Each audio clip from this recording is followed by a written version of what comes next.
டெல்லியை தொடர்ந்து உத்தரகாண்ட் மாநிலத்தில் மேகி விற்பனைக்கு தடை விதிக்கப்பட்டுள்ளது. மேகி நூடுல்ஸில் வேதிப்பொருட்கள் அளவுக்கு அதிகமாக இருப்பது சோதனை முடிவுகளில் தெரிய வந்தது. அதைத் தொடர்ந்து தலைநகர் டெல்லியில் 15 நாட்களுக்கு மேகியை விற்க ஆம் ஆத்மி அரசு அதிரடியாக தடை விதித்தது. டெல்லியை தொடர்ந்து உத்தரகாண்ட் மாநில அரசும் மேகி விற்பனைக்கு தடை விதித்துள்ளது. சோதனை முடிவுகளில் மோனோசோடியம் குளுட்டோமேட் எனும் வேதிப்பொருள் மேகியில் அளவுக்கு அதிகமாக இருப்பதை கருத்தில் கொண்டு மேகி விற்பனைக்கு தடை விதிக்கப்பட்டுள்ளதாக உத்தரகாண்ட் சுகாதாரத்துறை முதன்மை செயலாளர் ஓம் பிரகாஷ் கூறினார். பொதுமக்களின் சுகாதாரத்தில் சமரசத்துக்கு இடமில்லை என்றும் ஓம் பிரகாஷ் கூறினார். புதுச்சேரி, ஜார்க்கண்ட், குஜராத் என அடுத்தடுத்து பல மாநிலங்கள் மேகிக்கு தடை விதிக்க ஆலோசித்து வருவதால் வியாழனன்று அடுத்தடுத்து தடை அறிவிப்புகள் வெளிவரும் என்று எதிர்பார்க்கப்படுகிறது. தமிழகத்திலும் 32 மாவட்டங்களில் மேகி நூடுல்ஸ் மாதிரிகள் சேகரிக்கப்பட்டு உணவு பாதுகாப்பு சோதனை கூடங்களுக்கு அனுப்பப்பட்டுள்ளன.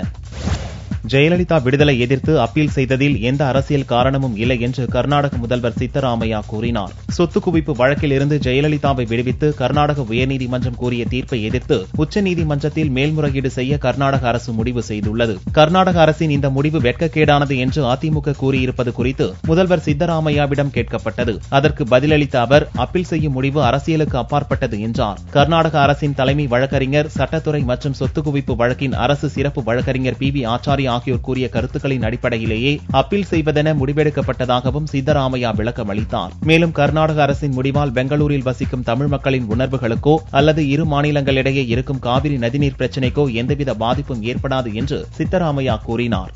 நடப்பாண்டில் மேட்டூர் அணையில் இருந்து நீர் திறப்பு இல்லை என்று முதல்வர் ஜெயலலிதா தெரிவித்துள்ளார். தமிழக முதல்வர் ஜெயலலிதா வியாழனன்று ஒரு அறிக்கை வெளியிட்டார். நடப்பாண்டில் டெல்டா மாவட்டங்களில் குறுவை சாகுபடி தொடர்பான ஆய்வுக் கூட்டம் கடந்த 2ஆம் தேதி தனது தலைமையில் நடந்துள்ளதாக தெரிவித்துள்ள ஜெயலலிதா, இக்கூட்டத்தில் மேட்டூர் அணையின் நீர்மட்டம் குறுவை சாகுபடி தொடர்பாக விவாதிக்கப்பட்டதாக கூறியுள்ளார். இதன்படி மேட்டூர் அணை நீர்மட்டம் 72.64 அடியாகவும் வினாடிக்கு 7058 கன அடி நீர் வருவதாகவும் சுட்டிக்காட்டியுள்ள ஜெயலலிதா, காவிரி நடுவர் மன்ற தீர்ப்பின்படி 10 DMC நீரை கர்நாடக அரசு தந்தாலும் மேட்டூரில் நீர்மட்டம் 79 அடியாகவே இருக்கும் என்பதால் இந்த ஆண்டு குறுவை சாகுபடிக்கு ஜூன் 12ஆம் தேதி மேட்டூர் அணையை திறந்துவிட முடியாது என்றும் தெரிவித்துள்ளார்.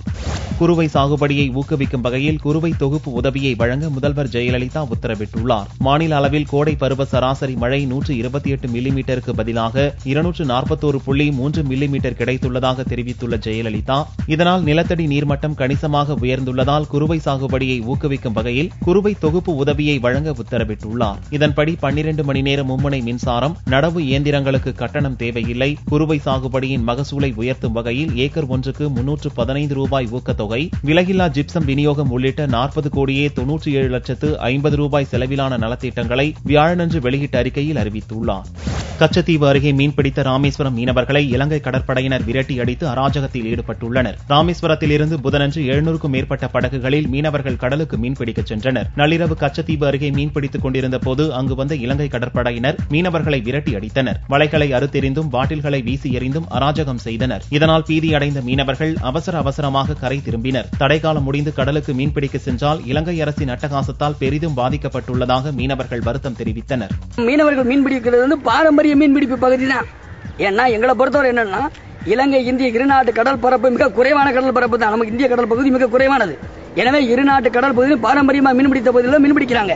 ஆனா இன்றைக்கு கடற்படை நம்மளை விரட்டுகிறது என்றால் அதற்கு நாம் மேற்கொள்ள வேண்டிய மீன்பிடி ஒழுங்குமுறைகளை நம் அரசு முறையாக அமல்படுத்தாததால் இந்த பிரச்சனை இருக்கிறது. எனவே இதனை இயல்கை குறித்த விஷயமாக பார்க்காமல் மீன்பிடி ஒழுங்குமுறை விஷயத்தில் அரசு முறையான அணுகுமுறை கடைபிடிப்பதன் மூலம்தான் இந்த பிரச்சனைக்கு தீர்வு காண முடியும். ஆர்கே நகர் தொகுதி இடைத்தேர்தலில் இந்திய கம்யூனிஸ்ட் கட்சி போட்டியிடுகிறது. சென்னை ஆர்கே நகர் தொகுதியில் ஜூன் 27ஆம் தேதி இடைத்தேர்தல் நடக்கவிருக்கிறது. இத்தேர்தலில் அதிமுக வேட்பாளராக தமிழக முதல்வர் ஜெயலலிதா போட்டியிடுகிறார். திமுக, காங்கிரஸ், பாமக, தமாக உள்ளிட்ட முக்கிய கட்சிகள் இந்த தேர்தலை புறக்கணித்துள்ள நிலையில் இடதுசாரிகள் கூட்டணி சார்பில் இந்திய கம்யூனிஸ்ட் கட்சி தேர்தலில் போட்டியிட உள்ளதாக அறிவிக்கப்பட்டுள்ளது. இந்திய கம்யூனிஸ்ட் கட்சியின் மாநில செயற்குழு கூடி விரைவில் வேட்பாளர் அறிவிக்கப்படுவார் என மார்க்சிஸ்ட் கம்யூனிஸ்ட் கட்சியின் மாநில செயலாளர் G. ராமகிருஷ்ணன் செய்தியாளர்களிடம் தெரிவித்தார். புதனன்று துவங்கிய வேட்புமனு தாக்கல் ஜூன் 10ஆம் தேதி முடிவடைகிறது. சமூக ஆர்வலர் டிராபிக் ராமசாமி, தேர்தல் மன்னன் பத்மராஜன் உள்ளிட்ட 5 பேர் இதுவரை வேட்புமனு தாக்கல் செய்துள்ளனர்.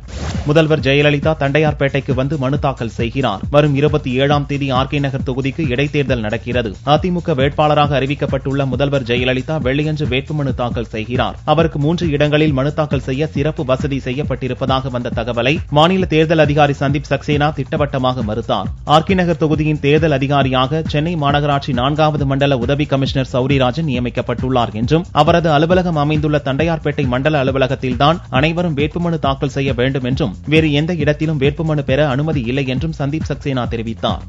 ஆர்கே நகர் இடைத்தேர்தலில் பல்வேறு புகார்களை தெரிவிக்க 24 மணி நேர கட்டுப்பாட்டறை துவக்கப்பட்டுள்ளது. ஆர்கே நகர் இடைத்தேர்தலுக்கான வேட்புமனு தாக்கல் புதனன்று துவங்கியது. தேர்தல் பிரச்சாரம் துவங்கியுள்ள நிலையில் தேர்தல் நடத்தை விதிகள் அமலாகியுள்ளன.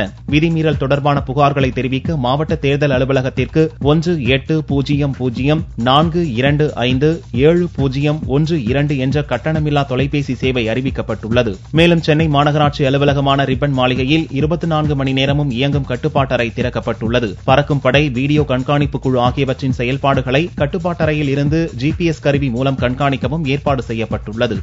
ஆர்கே நகர் இடைத்தேர்தல் செலவின பார்வையாளர் மாற்றப்பட்டுள்ளார். ஆர்கே நகர் இடைத்தேர்தல் செலவுகளை கண்காணிக்க தேர்தல் செலவின பார்வையாளராக IRS அதிகாரி ராகுல் ரமன் என்பவர் நியமிக்கப்பட்டார். ஆனால் அவரது தாயார் திடீரென இறந்ததால் ராகுல் விடுப்பில் சென்றார். இவருக்கு பதில் கர்நாடக மாநிலத்தைச் சேர்ந்த வருமான வரி புலனாய்வு பிரிவு இணை இயக்குநர் மஞ்சித் சிங் தேர்தல் செலவின பார்வையாளராக நியமிக்கப்பட்டார். புதன்கிழமையன்று சென்னைக்கு வந்த மஞ்சித் ஆர்கே நகர் தொகுதிக்கு வந்து தனது பணிகளை துவக்கினார். வரும் 8ஆம் தேதி பொது பார்வையாளர் வரவுள்ளார்.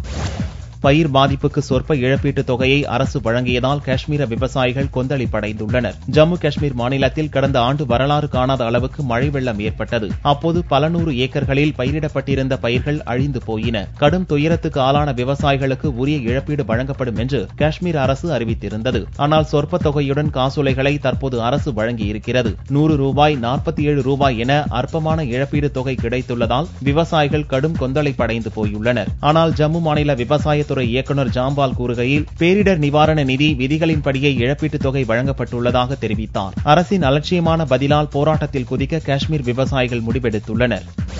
காசு திருடிய 6 வயது மகனை தாயை கொளுத்திய சம்பவம் ராஜஸ்தானில் பரபரப்பை ஏற்படுத்தியுள்ளது. ராஜஸ்தான் மாநில தலைநகர் ஜெய்ப்பூரைச் சேர்ந்த சாகில் என்ற 6 வயது சிறுவன் தனது தாய் வீட்டில் டப்பாவில் வைத்திருந்த பணத்தை எடுத்துச் சென்று தின்பண்டங்களை வாங்கி செலவழித்தான். இதனால் ஆவேசமுற்ற தாய் சிறுவனை கண்மூடித்தனமாக அடித்துள்ளார். பிறகு மண்ணெண்ணெயை மகன் உடலில் ஊற்றி தீ வைத்து விட்டார். இதனால் உடல் வெந்த நிலையில் மருத்துவமனையில் சேர்க்கப்பட்டுள்ள சாகிலுக்கு தீவிர சிகிச்சை அளிக்கப்படுகிறது. கன நேரத்தில் அறிவிழந்து செய்த செயலை எண்ணி இப்போது அந்த தாய் கண்ணீர் வடிக்கிறார். இந்த சம்பவம் தொடர்பாக கொலை முயற்சி வழக்கை பதிவு செய்த ஜெய்ப்பூர் போலீசார் சிகிச்சையில் இருக்கும் மகனை கவனித்துக் கொள்ள வேண்டும் என்பதற்காக தாயை கைது செய்யாமல் விட்டு வைத்துள்ளனர். இளைஞரை தடியால் அடித்து காஷ்மீர் போலீஸ் அராஜகத்தில் ஈடுபட்டுள்ளது. செல்போன் டவர்கள் மீதான பயங்கரவாதிகளின் தொடர் தாக்குதல்களால் காஷ்மீர் முழுவதும் வாகன தணிக்கை தீவிரப்படுத்தப்பட்டுள்ளது. பல பகுதிகளில் புதிதாக செக் பாயிண்டுகள் அமைக்கப்பட்டு இருசக்கர வாகனங்களை போலீசாரும் ரிசர்வ் போலீஸ் படையினரும் சோதித்து வருகின்றனர். ஸ்ரீநகரில் போலீசை எதிர்த்து கேள்வி கேட்டதற்காக ஒரு இளைஞரை 2 போலீசார் தடியால் அடித்து மண்டையை உடைத்தனர். இதனால் அவர் மருத்துவமனையில் சேர்க்கப்பட்டுள்ளார். பாதுகாப்பு படையினரின் அராஜக நடவடிக்கைகளால் ஸ்ரீநகர் வாசிகள் கடும் கொந்தளிப்படைந்துள்ளனர்.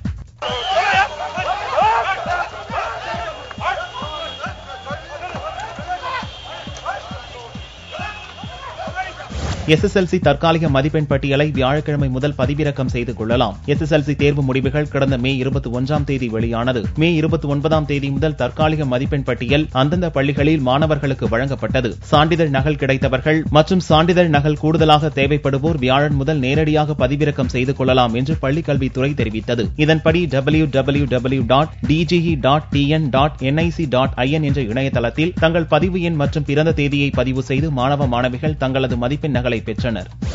புதுச்சேரியில் மாம்பழம் மற்றும் பலாப்பழ மேளா துவங்கியது. புதுச்சேரி அரசு நிறுவனம் சார்பில் தட்டாஞ்சாவடியில் உள்ள பாப்ஸ்கோ நிறுவனத்தில் மாம்பழம் மற்றும் பலாப்பழ மேளா புதனன்று துவங்கியது. இதில் பல வகை மாம்பழங்கள் மற்றும் பலாப்பழங்கள் மலிவு விலையில் விற்பனைக்கு வைக்கப்பட்டுள்ளது. இதன் விற்பனையை புதுச்சேரி முதல்வர் ரங்கசாமி தொடங்கி வைத்தார். மேளாவில் 25 ரூபாயிலிருந்து 65 ரூபாய் வரை மாம்பழங்கள் கிடைக்கின்றன. மத்திய அரசின் கொள்கைகளை கண்டித்து பெங்களூரில் ஓரினச் சேர்க்கையாளர்கள் போராட்டம் நடத்தினர். ஓரினச் சேர்க்கையை கிரிமினல் குற்றமாக வரையறுக்கும் இந்திய தண்டனை சட்டத்தின் 377 பிரிவை ரத்து செய்ய கோரியும் பெங்களூரில் போராட்டம் நடத்தப்பட்டது. போராட்டத்தில் ஓரினச் சேர்க்கையாளர்கள், திருநங்கைகள் நூற்றுக்கணக்கில் கலந்து கொண்டனர். சமுதாயத்தில் தங்களுக்கும் சம உரிமை வழங்க வேண்டும், மதிக்க வேண்டும் என்று போராட்டத்தில் பங்கேற்ற ஓரினச் சேர்க்கையாளர்கள் வலியுறுத்தினர். சுகாதார திட்டங்களுக்கு நிதி ஒதுக்கீட்டை மத்திய அரசு குறைத்ததால் எய்ட்ஸ் நோயாளிகள் பாதிப்படைந்துள்ளதாக போராட்ட ஒருங்கிணைப்பாளர் அகிலா கூறினார். தங்கத்தின் விலையில் வியாழனன்று சவரனுக்கு 32 ரூபாய் குறைந்து ஒரு சவரன் 20,440 ரூபாய்க்கு விற்பனையானது. 1 கிராம் ஆபரண தங்கம் 2,555 ரூபாயாக இருந்தது. வெள்ளி கிராமுக்கு 30 காசுகள் குறைந்து 1 கிராம் 41 ரூபாய்க்கு விற்பனையானது. வார்வெள்ளியின் விலை 38,275 ரூபாயாக இருந்தது. நடிகர் சங்கத்திற்கு எதிராக ஒருபோதும் செயல்பட்டது இல்லை என நடிகர் சரத்குமார் விளக்கம் அளித்துள்ளார். நடிகர் சங்க தலைவர் சரத்குமார் சிறப்பு பேட்டியளித்தார். ஜூன் 15ஆம் தேதி நடக்கும் நடிகர் சங்க தேர்தலில் மீண்டும் தலைவர் பதவிக்கு போட்டியிடப் போவதாக சரத்குமார் கூறினார். நடிகர் சங்கத்தில் முறைகேடுகள் நடப்பதாக நடிகர் விஷால் கூறிய குற்றச்சாட்டுகள் அனைத்துக்கும் பதிலளிக்கப்பட்டுள்ளதாகவும் கூறிய சரத்குமார், நடிகர் சங்கத்திற்கு எதிராக தான் ஒருபோதும் செயல்பட்டது இல்லை எனவும் தெரிவித்தார். நடிகர் சங்க தேர்தல் அனௌன்ஸ் பண்ணியிருக்கோம். ஜூலை 15ஆம் தேதி அன்று தேர்தல் நடக்க இருக்கிறது. இனிமேல் யார் யார் தேர்தலில் நிற்கிறது முடிவு செய்யப்படும். எந்த விதத்திலும் நியாயத்துக்கு புறம்பாகவோ நடிகர் சங்கத்துக்கு எதிராகவோ நாங்கள் எந்த காரியத்திலும் ஈடுபடலை. அதனால் நல்லதை நினைத்து அனைவரும் சிறப்பாக இருக்கணும், ஒற்றுமையோடு இந்த கலை உலகம் இருக்கணும்னு நினைச்சது நாங்கள் இது வரைக்கும் செயல்பட்டுருக்கோம். அந்த செயலுக்கு வெற்றி கிடைக்கணும் நம்பிக்கை எனக்கு இருக்கு. வெறி படத்தில் சந்தியா கிராமத்து பெண்ணாக நடிக்கிறார். காதல் படத்தின் மூலம் அறிமுகமான சந்தியா தற்போது வெறி என்னும் படத்தில் நடித்து வருகிறார். திமிரு, காளை வெற்றி படங்களை இயக்கிய தருண் கோபி கதாநாயகனாகவும் நடித்துள்ளார். இப்படத்தில் சந்தியாவுக்கு கிராமத்து பெண் வேடம் அளிக்கப்பட்டுள்ளது. மதுரை மற்றும் அதன் சுற்றுவட்டார பகுதிகளில் படப்பிடிப்புகள் முடிந்த நிலையில் வெறி விரைவில் திரைக்கு வரவுள்ளது.